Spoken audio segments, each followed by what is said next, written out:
It's a great joy for me this evening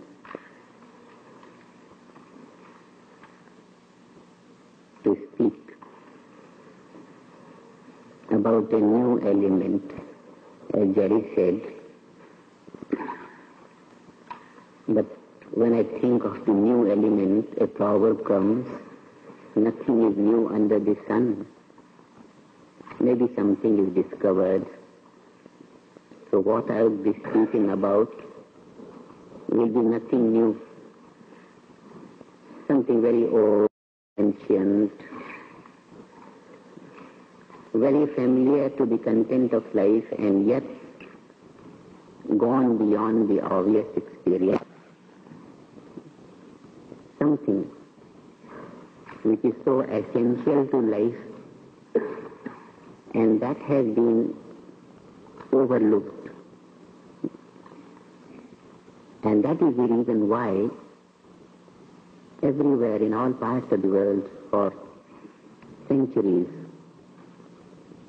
every man, no matter howsoever educated he might be, has not been feeling fulfillment in life.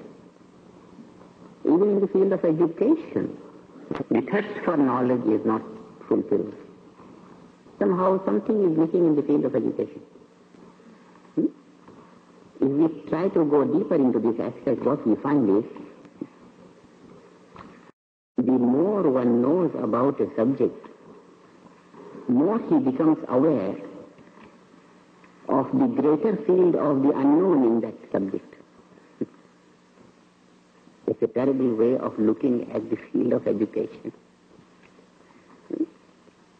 More one knows about history, more one knows about geography, one feels the knowledge has increased, but in proportion, the ignorance of the greater field of the unknown increases more than the knowledge. This is the experience of all these, all those in the research or in the higher degrees. More they know about the subject, certainly knowledge increases, but in proportion, the ignorance of the subject increases more than the knowledge. They have known so much, and they find so much unknown ahead. This gives us to conclude present system of education has only the strength of exciting the thirst for knowledge and not able to satisfy that thirst. That is the reason why, even in the field of education, there is no satisfaction. And when there is no way of satisfaction in the field of knowledge, life of the educated people can only remain unfulfilled. And this is the situation throughout the world for all the times in history. This evening we will discover what has been missing. And having found something precious missing, we will try to incorporate that in our education and make it fulfilled. What is the way to use the full mental potential? It should be the duty of the education to enable a man to at least use one's full potentiality. This aspect is missing. The unfoldment of one's full potential is carried out by the process of locating the source of thought within, and therefore providing foundation to the basic, to the whole system of education amounts to unfoldment of one's full potential. Both things mean the same thing.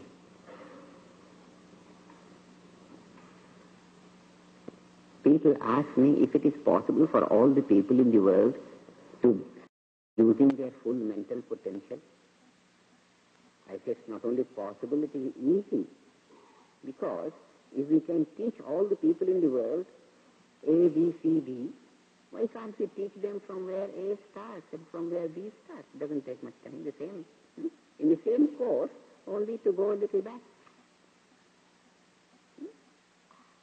thought and speech. Go back to the subtle state of thought, find the source of thought, and having found the source of thought, the conscious mind expands. One uses, by the time the conscious mind experiences the source of thought, the conscious capacity expands to the fullest possible value. One starts using full mental potential. The source of thought, fortunately, is the field of being, a new field of life, with which we are not familiar, because our awareness is thrown out all the time through the process of thinking and speaking. We think and speak and act. Awareness is projected outside. All the time we are aware of things, waking state of consciousness, or aware of dreams, dreaming state of consciousness, or our consciousness doesn't experience anything, sleep state of consciousness. Either our consciousness is projected, our awareness, our attention is projected from inwards to outwards through the process of thinking and speaking, or we don't project our consciousness, we sleep. Never has it been that our attention is brought from the outer gross to the inner subtle, to the innermost source of thinking. And that is the reason why the basic element of life, the field of being, has not been heard, has not been experienced, has not been made aware of. And once we are not aware of some feature of our life, we remain debarred from the advantage of it. The bank may be there, but if we don't know it, it's as well as not being there. The being is there. Inner being. What is this being? Field of action we are familiar with. And we know in order to act we must think. Thinking is the basis of action. Have we ever thought what is the basis of thinking? What we must do in order to think? At least be. We must at least be in order to think. We must at least exist. Existence or being is the basis of thinking, as thinking is the basis of action. These are the three fields of life. But as long as our awareness is not brought to the field of being, we remain debarred from the knowledge of the very basis of life. Basis of life is being, pure existence. All that exists in the field of thought and action, all that exists in the multiple creation, all that exists on the basis of existence, being. And being is absolute reality of life. Life expresses itself through thinking and action. But this expression of thinking and action is the expression, is the manifestation of the unmanifest pure being, pure consciousness, pure awareness. This pure awareness is the source of thought, the source of word from within. Therefore, by tracing back the process of thinking, by experiencing the subtler state of thought, the time the mind arrives at the source of thought, it comes to the field of being, which is bliss consciousness in its nature. Being is bliss consciousness. Throughout the world, the same contention that if you want to be spiritual, you have to abandon the material. And if you are materially minded, then you can't enjoy the spiritual bliss consciousness, either this or this. But it's not that. We are born to enjoy this and this, and this with this.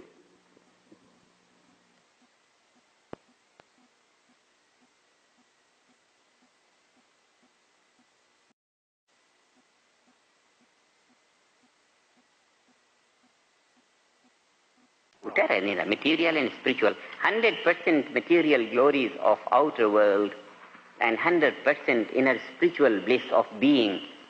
Both we live and enjoy simultaneously, and this is the modern aspiration of living 200% of life.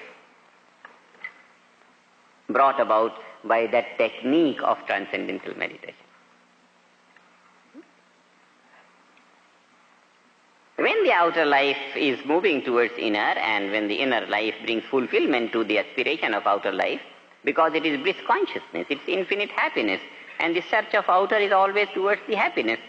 So the outer seeking relative life finds the goal and fulfillment in the inner absolute experience. When this is the situation, then there is no difficulty. And is born to live this 200% of life. Only the education is missing. The knowledge about the inner being is missing. The knowledge about this technique is missing. Thousands of generations have died in search of the inner experience, in search of spiritual experience, trying hard to control the mind. And control does not accomplish the purpose. Control of mind. This truth is realized in these days of freedom. This is the age of freedom. In freedom, one wants to live 200% of life. This reality, that control is an obstruction to fulfillment. Common law in nature, everything that is created grows, every plant grows and grows and grows. Growth, progress, evolution is brought about in a natural way. Control offers resistance to progress, to movement. Control is opposed to evolution. Studying the mind. Mind is going towards greater happiness, greater happiness. You control it. Once you control it, you are offering a resistance to progress. This is the finding of this age. Something of basic nature. This one basic mistake about the nature of mind and about the nature of inner being is responsible for hundreds of generations to continue to suffer. With this pool of happiness inside, with this ocean of happiness inside, with this bliss consciousness, which is the nature of the mind, the essential nature of the mind is bliss consciousness. With this ability, there is no reason for any man to suffer on any account. But without the contact with this inner treasury, all suffering prevails, all peacelessness continues. Once we have found this fact, we can only feel sorry for all these hundreds of generations which have gone by, trying to work hard on the principle of control and accomplishing stress and strain continuously. That's not the way to fulfillment. Transcendental meditation, natural, simple method. Mind wants to enjoy more. It provides the experience of finer state of thought which is more charming. Increasing charm in the inward direction draws mind automatically without mind trying to go that way. It is found gone that way. This is transcendental meditation which connects the outer material glories of life with the inner spiritual being. By alternating the experience of inner being and outer waking state of consciousness, inner pure transcendental consciousness, outer waking state of consciousness, alternating these experiences, the nervous system gains the ability of reflecting both states of consciousness simultaneously, inner and outer. Waking state of consciousness and bliss consciousness both begin to be reflected by the same nervous system at the same time. And this is the state of integration. It needs only a few days or a few months of going in and coming out, that's all. Diving in and coming out and diving in and coming out. And for diving, what we do? Just take a correct angle and let go. The whole process of diving is automatic. And going in and coming out equally is automatic. Only we have to take a correct angle. In transcendental meditation, we just have to take a correct angle and the mind goes by itself and comes out by itself. It goes to enjoy the bliss consciousness of the unity of being and comes out to enjoy the variety of relative states of existence. So there is joy of variety in the outside. There is ocean of happiness inside. We experience in and out. Whenever we want to experience the unity of bliss, we go that way. Whenever we want to enjoy the variety and waves of happiness, come out in the relative and enjoy. Material life is absolutely compatible with the spiritual experience. It's not that one had to shun the gates and then of material life and then enjoy the spiritual life. No. Inner living room and outer garden both belong to the same owner. Sometimes outside, cold of the garden, and sometimes warmth of the living room, and sometimes in and sometime out. And then if we are wise, we can have the glass, the walls made of glass, so remaining in the warmth of the living room, enjoy the green of the garden outside. This living in and out at the same time is the wisdom of life. This is called knowledge.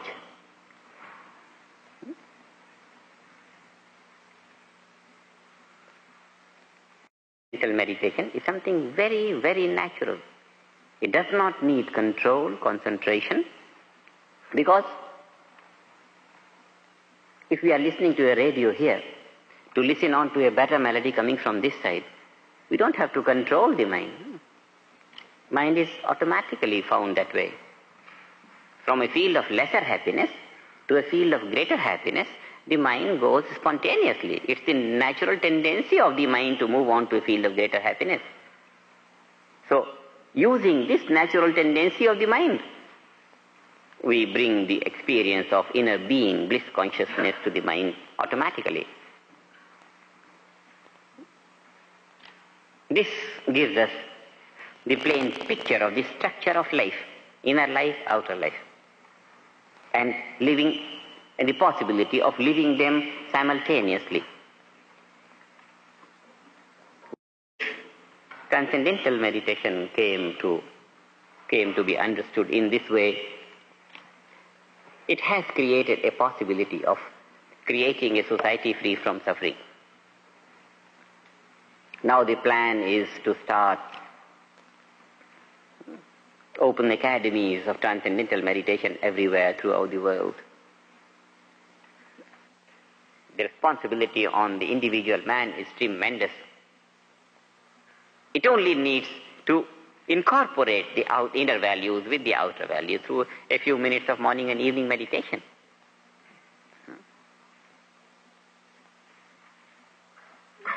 Knowledge of law is all right, but the citizen has to be spontaneously law-abiding.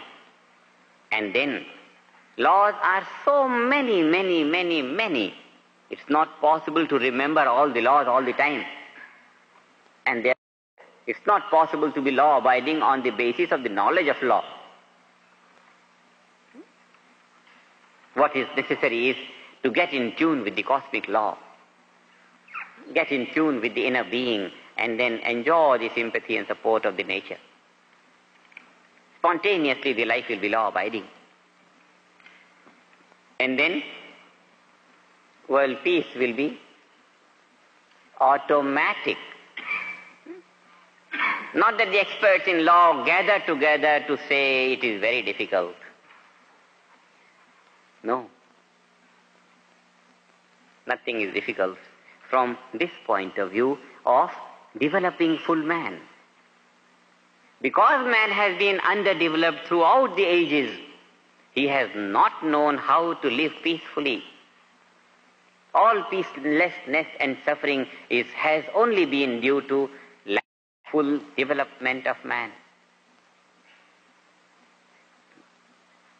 And lack of full development of man has been only because the education has been without basis. That's all. Just that much has to be provided, and the whole field of life will be most adorable.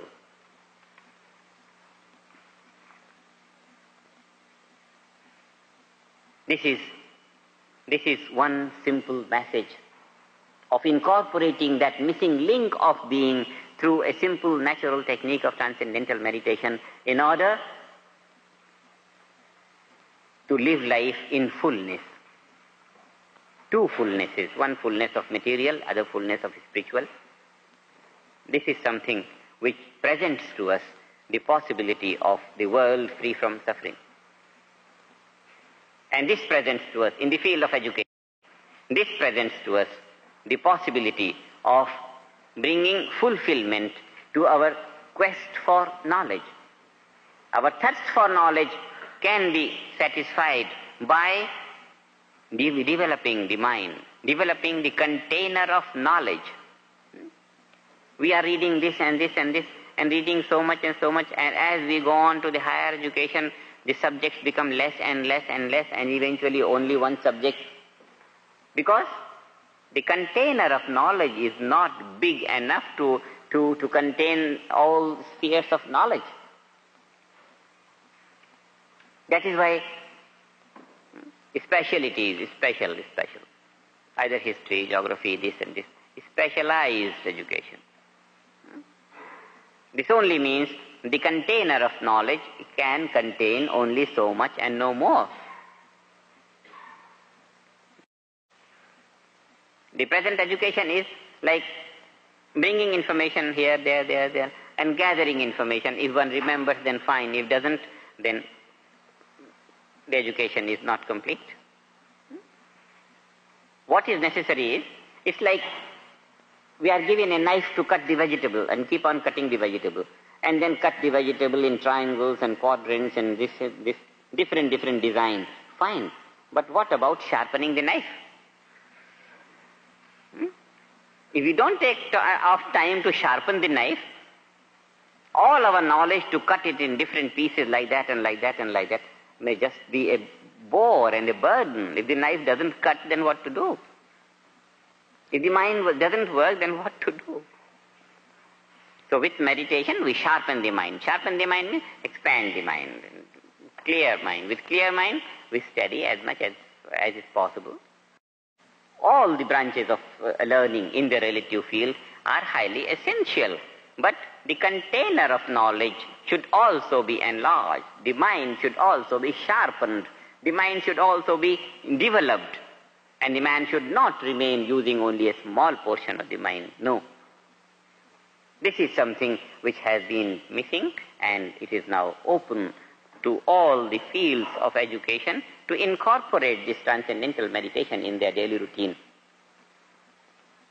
It's very heartening for me that within the last 2 years, this transcendental meditation has been adopted by the students of different universities in the world, and it is spreading in the lives of the youth so fast that it's just a great,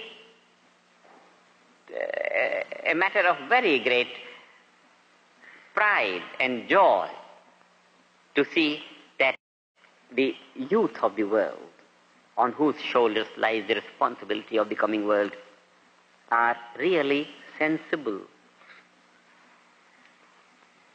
People ask me why the youth have taken to be so much. I say because they are the youth of the jet age.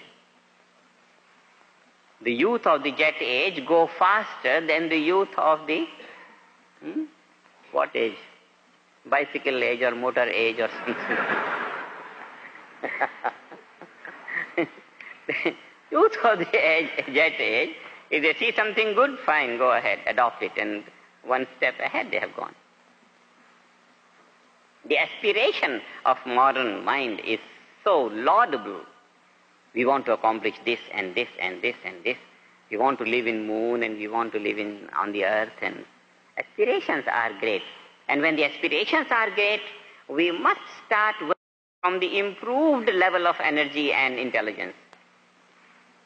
If we don't increase our level of energy and intelligence, and remaining on the same level of energy and intelligence, we can only make ourselves miserable. A wave in the ocean wants to rise high and dash against the hill to clear the way for all times. But then, the aspiration to rise high is very laudable. It's very praiseworthy. But only the activity of rising high will not do. The activity of rising high has to be supplemented by the horizontal activity of amassing more water at the base. And then the integrity of the wave will be maintained, the wave will be integrated, and then the whole ocean could rise up in one wave. And that's the formula for rising up high in activity. That the increasing activity of accomplishment must be supplemented by increased energy and intelligence, by bringing the mind back to the source and incorporating it with that energy and intelligence. If we don't pull the arrow of the mind back, then it doesn't go flying forward ahead. This is the philosophy of action. Philosophy of action demands a skill in doing so that we do less and accomplish more. Philosophy of action. Pull the arrow 6 inches and it will fly too far along the hedge. It's a technique of action. And if somebody says, I didn't get time to pull the arrow back, he can throw the arrow there, dead arrow thrown. If one says, I didn't get time to meditate.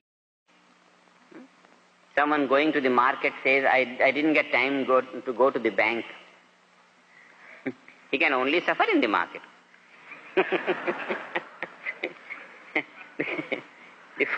The technique of going to the market is 5 minutes in the bank, full day in the market will be fine. If we don't get time to go to the bank, we can very well suffer in the market. If we don't make the mind full of great energy and intelligence and happiness by bringing it to the source of thought, to the field of being, then the mind can only be miserable while acting in the outside. It will be loose and weak. And being weak, it will strain oneself, will do more and accomplish less, get tired by the evening. So the technique of action demands pulling the arrow of the mind back to the source and then bringing it out for all accomplishments, whatever we want to accomplish. Do less and accomplish more. So this, which opens the gate of experience of inner spiritual life, opens the gate of more dynamic, successful life in the world.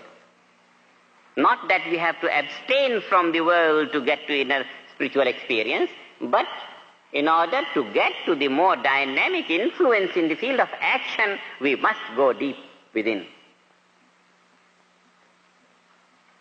The whole theories have changed.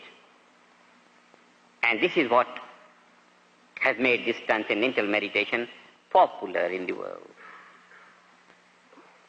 Because it has made obsolete all the understanding about spiritual life which we read in the books and which the preachers of spirituality preach.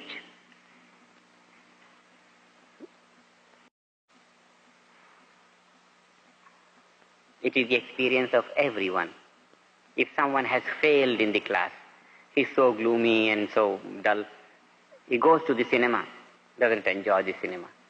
Someone who has got first class and feel good, and then with a good happy mood when he goes to cinema, he enjoys the cinema better. So all the joys of the material life that one could enjoy, the surroundings, depends upon one's own inner mood. If one's consciousness is in bliss, happy mood, you enjoy the surroundings 100 times better. If the mood is dull, to fail to gain the joy which the surroundings are ready to give.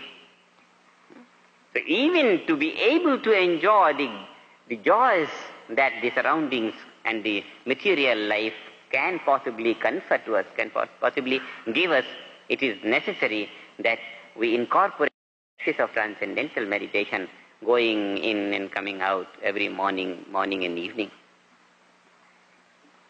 It's the technique of action. Now, another aspect of technique of action is The basis of action is rest. Action starts from silence. Any action starts from silence. Any activity starts from silence. It is our experience. If we have slept well in the night, you are fresher in the morning. And if not slept well, you are very dull in the morning. The activity is not profound. So in order to be active during the day, one has to have silence during the night. During transcendental meditation, as the mind goes to experience the finer state of thought, breathing becomes less, mental activity becomes less and less. Due to that, physical metabolic rate becomes less and less and less. Physical activity becomes less and less. The whole nervous system gets complete rest. This complete rest is the basis of great dynamic activity. During sleep, metabolic rate becomes less, but not enough. Less. It is reduced. Metabolic rate in sleep, during sleep, is much less than it is during the waking state. But it doesn't stop. The breath continues and the blood flow continues and everything, the whole machine continues. And therefore, the machine, nervous system, never gets rest. From the birth to this day, the machine has been functioning all 24 hours. Imagine a machine continuously functioning for 20, 30, 40 years, 16, 20 years. It is sure to wear out more quickly. But if there could be a way to stop the machine for even a little while, it will last much longer. So this is the way of gaining complete silence and basing our dynamism of life on that silence. Silence is the basis of action. So the entire physical structure should be brought to that deep rest before it is exposed to activity. The active mind should be brought to that inner bliss consciousness in tune with that reservoir of energy and intelligence before it is released to act. This is the philosophy of action. So this transcendental meditation is a technique which brings fulfillment to the philosophy of action, not that an active man should find excuse to not meditate.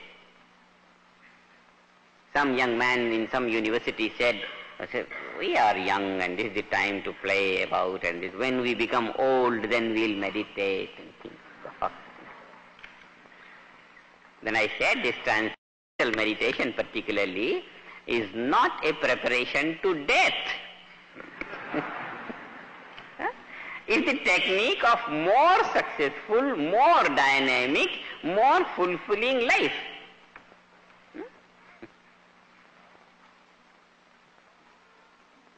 And all the students at the age of 20, at the age of 25, 30, energy, intelligence and happiness is found at every level of life, but if we can improve the level of energy, intelligence and happiness, then we enjoy more of activity, more of accomplishment, more of fulfillment. Otherwise, at every level of intelligence, man is working. If he working 12 hours on one level of intelligence, if he works half an hour to raise the level of intelligence, then raising the level of intelligence, he accomplishes more, works less and accomplishes more, enjoys life more on both levels, on the level of inner bliss experience of inner bliss, and the experience of outer activity. On both levels one enjoys more. We come to the conclusion that it is this transcendental meditation which is an essential part of education, but which has been missed so far, and due to which life has not been fulfilling, introduced in the field of education all the youngsters from the age of about 14, 15 start to meditate. By the time they are major, about 21, they are fully developed intellect, fully developed mind. When nervous system is fully developed, they become major, rise above minor, then they are responsible citizen of the nation. By the time the body has grown to 21 and make them major, their mind should also be fully developed. Every citizen of 21 should have a fully developed mind and a fully developed body, should come out integrated personalities, and then every nation will be proud of such a generation. And this is the world that we can create. Having laid the fundamentals in quite great details, I would like to devote some time to answering questions, because you may have something. It's a very precious evening that I am available for any type of questions. You should go home without doubt regarding this whole philosophy. Holiness, when you meditate transcendentally, what do you meditate about? Meditate about silence, or about the source of thought, or about the metaphysics of the soul, or about being as being, or about a fullness of existence, or what more concretely? In transcendental meditation, the definition cannot be framed on what we meditate. We don't meditate about we don't meditate about anything. Transcendental meditation, something in which we do not meditate about anything. Meditation about anything means contemplation. Meditate about the petal, think all this. This I call contemplation. And contemplation is thinking about something on the level of meaning. It's like swimming on the surface of the pond. In thinking about something, we come across newer and newer meaning, newer and newer phases about it. But it's like swimming on the surface and finding new horizons, but remaining on the surface. Transcendental meditation is diving deep into the pond. In this transcendental meditation, we don't meditate about something. What we do is experience the finer state of thought. Not an intellectual process. It's a mechanical process of direct perception, direct experience. Experience of thought, experience of finer state of thought, experience of finest state of thought, experience of source of thought. Direct experience, not thinking about something. Now this experience of thought, what experiences thought? Thought experiences itself, or thought experiences an object? Mind experiences the thought. The thought is the object of experience in this case. Gross state of thought and subtle state of thought and subtle state. Now, I understand that you have said that the principal end of transcendental meditation is the expansion of consciousness, the expansion of... And I presume also that you... Expansion of the mind is the result of this process of experiencing finer state of thought. When the finer states of thought are experienced, then the mind expands. So expansion of the mind is the result. It's not the process. Will the mind experience itself? Will the mind experience mind? Mind experiences the thought. Mind is the experiencer, and the thought is the object of experience.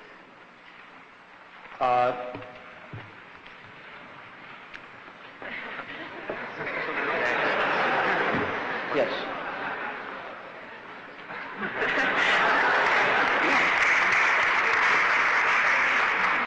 Brief. Practitioners in the field of psychology counsel man to attempt a greater awareness of his basic inner feelings. By basic inner feelings, they refer to his fears, objects of love and hate. They observe that most people operate without sufficient awareness of these basic feelings in their conscious mind. Their process of meditation via psychotherapy or psychoanalysis aims at an integration of these inner feelings of fear, guilt, and love with the conscious mind. How similar is this integration to the integration you speak of resulting from transcendental meditation?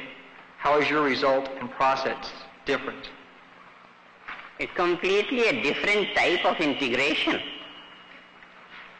Here what we integrate is the outer field of activity with the inner field of silence of being. Mind travels from here to here, and then the two extremes are brought together. Is this inner being one's feelings, one's basic feelings of love, fear, hate, or is it something different? These are the feelings, as you say. Feelings are thinkings. They are on the conscious thinking level. Oh, these are still on the conscious level. Because all analysis is done on the conscious level. Therefore, it does not expand the mind. It brings a little bit more clarification on the intellectual plane. But it's just on the conscious activity of the mind, on that level. It doesn't expand consciousness. So then your process is deeper than the process of psychoanalysis. Oh, by far deeper. Where is the depth in psychoanalysis? It's too superficial. This will be my last question, but practitioners in the field of psychology counsel and have observed objectively that very few people are actually capable of successfully undertaking psychoanalysis and achieving this integration. But yet you feel like that your deeper result is easy, simple? They find difficult to get this integration because that is not the way of this integration at all. Psychoanalysis is not the prescription or method to expand the conscious mind. To expand the conscious mind, the only way, I'll emphasize on the word only, the only way is to experience the finer state of thought and experience the source of thought. Then the full potentiality of the mind becomes active. Thank you. I have two questions. For your information, Dr. Banslow of Kiel University has written a pamphlet comparing the efficiency of psychoanalysis and autogenic training that they do in Germany and this transcendental meditation.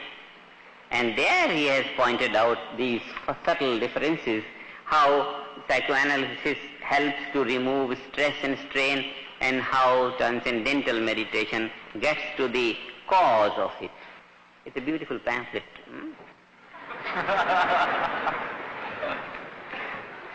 I have two questions. In what sense is transcendental meditation different from classical yoga? Yoga has been very widely misinterpreted for many hundred years. Now when you say yoga, then my definition of yoga will be completely different from what you mean yoga. Because all the yoga for all these hundreds of years has been taught in terms of controlling the mind, concentrating the mind, and thereby silencing the activity of the mind, and thereby hoping that the reflection of being will shine forth clearly. So the whole principle of yoga is understood in terms of controlling the mind. I proclaim control of mind is opposed to any effectiveness of yoga. Because for yoga, for union, the mind should not be controlled. Control means make it steady. Here, for union, something has to walk on to something in order to bring the union. And if the mind is, if one doesn't travel here to there, remains in control here, then how can the union be brought about? Therefore, all the principles that have been advocated as the principles of yoga, they are all wrong interpretations about the whole thing. That is why yoga has been declared difficult.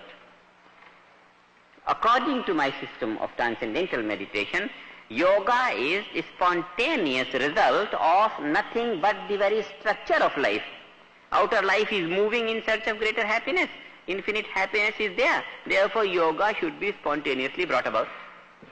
Harish, a question has bothered me for some time. That is, take it out. Many people in India...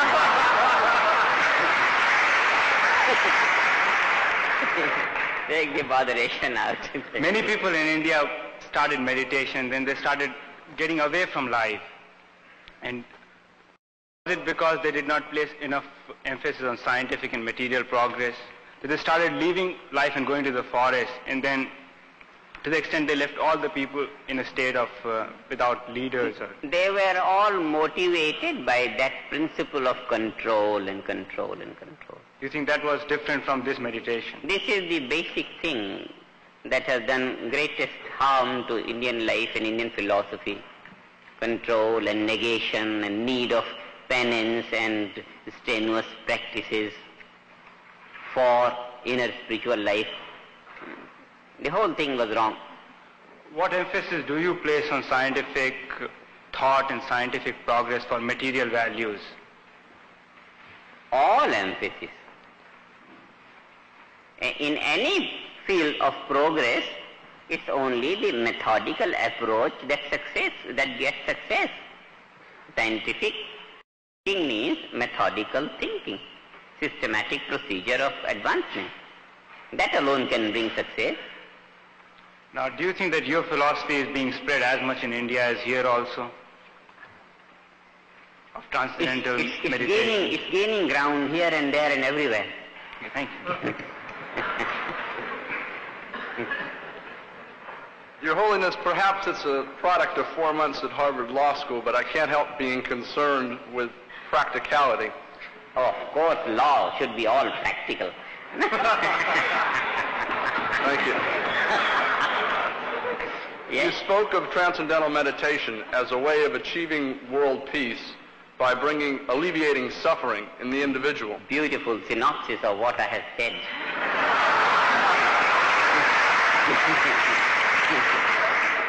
I think that such a philosophy may be well accepted in an audience such as people are not... Intelligent audience.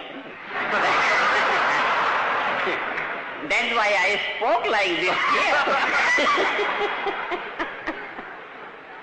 However, what I am troubled by is a person who is not in the position of the people in this audience and who is worried about where his next meal is going to come from. How do you alleviate his suffering through transcendental meditation? Before he comes out to search for meals, I'll ask him to meditate.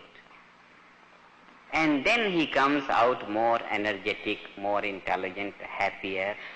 And then he finds his food a better quality food.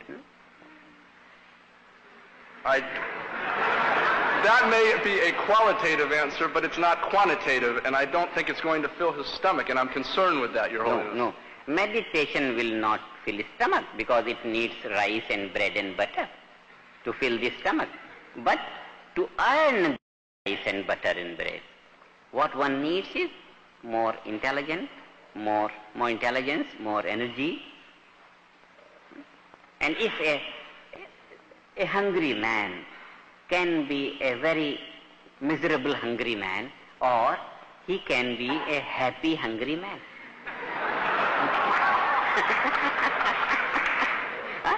Now a meditation will make him a happy hungry man. And he won't be suffering any longer. And then a happy man, when he goes and smiles and does something, people become sympathetic to him. very naturally.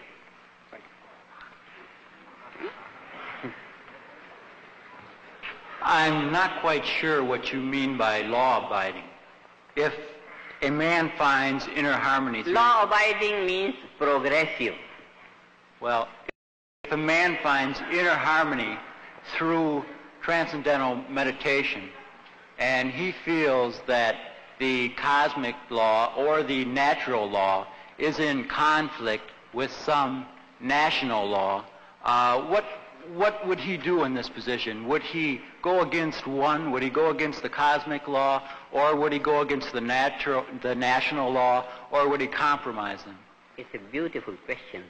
It's a very beautiful. The thing is, everyone has so many spheres of activity. Here, home and family and some friends and national responsibilities, international responsibilities. One may have 10 responsibilities. If he tries to work out one responsibility on the intellectual level, then maybe he supports by action 3 other spheres. But supporting 3 other spheres, he may be doing wrong to 2 other spheres. It is possible. By selecting right and wrong on the level of intellectual understanding. But if he places his life on that level from which all the laws of nature are functioning, then spontaneously his activity will be such that he will be supporting all the 10 spheres of life without damaging any of them in the least.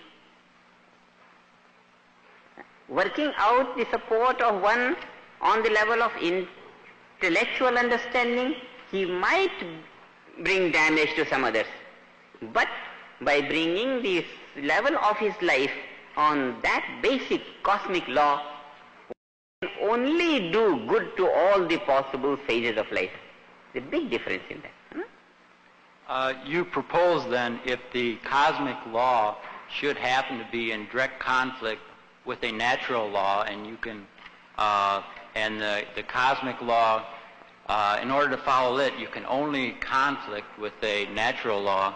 Does this mean that national law? Does this mean you have to break the national law? No, cosmic law is something which provides life and nourishment to all the laws. Now, the thorn is to come out of the sap. The beautiful tender petals are to come out from the sap. The laws functioning here are quite opposite to the laws bringing out the thorn. Completely different. But the sap is supporting this both simultaneously. Like that, even though the function in the relative field may appear to be completely contradictory to each other, but cosmic law, that field of being, is such that it provides life and nourishment to all of them simultaneously. That's the difference. Thank you. That is why that law-abiding nature does not belong to the level of intelligence. It belongs to the level of life itself. Holiness, I see people here wrestling with definition. My question is not like that at all. I have heard you speak of transcendental meditation as an angle with which one gets into the mind, as one would dive off a board into the water, then out again. My question is this: is it not possible for one to tumble off the board without meditation? Not possible. Is it not possible for one to fall off this diving board without using the specific key of transcendental meditation? Can, in other words, one reach his being, the oneness of oneself and the world together, without necessarily using your particular technique? Because being is in the transcendental field. Transcendental means beyond the finest relative. So in order to reach to that level beyond the finest relative, we have to bring our awareness from the gross relative to the subtle relative to the subtlest relative and to the transcendent. Without bringing our awareness through all these layers of experience, how can it be possible to get to this layer of experience? I agree with the necessity of going from one level to another, but does one... And this will be a systematic procedure. Does one have to use this particular system, though? If one can progress from grosser reality to a more subtler way of thinking, can it be done with another system? But what that other system could be? If this is here and this is here, what could be system without going through this to reach this? There can't be any other. I see. And if one comes upon this realization by oneself, he is in effect practicing transcendental meditation without knowing it. No. Without knowing the experience is not possible. If one experiences through subtle, then only one arrives here, and when one experiences, one can't experience without knowing. If we see the flower like that, I can't say that I see the flower. What I can say is, I see the flower from this side.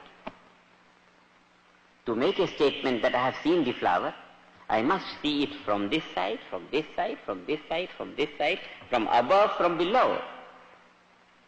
From 6 sides it must be seen, and then the statement that I have seen the flower will be right.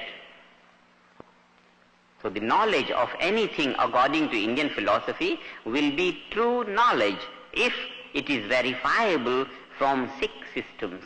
All the 6 systems must verify this knowledge, and then that knowledge is true. If not, then not. This is the scientific structure of Indian philosophy.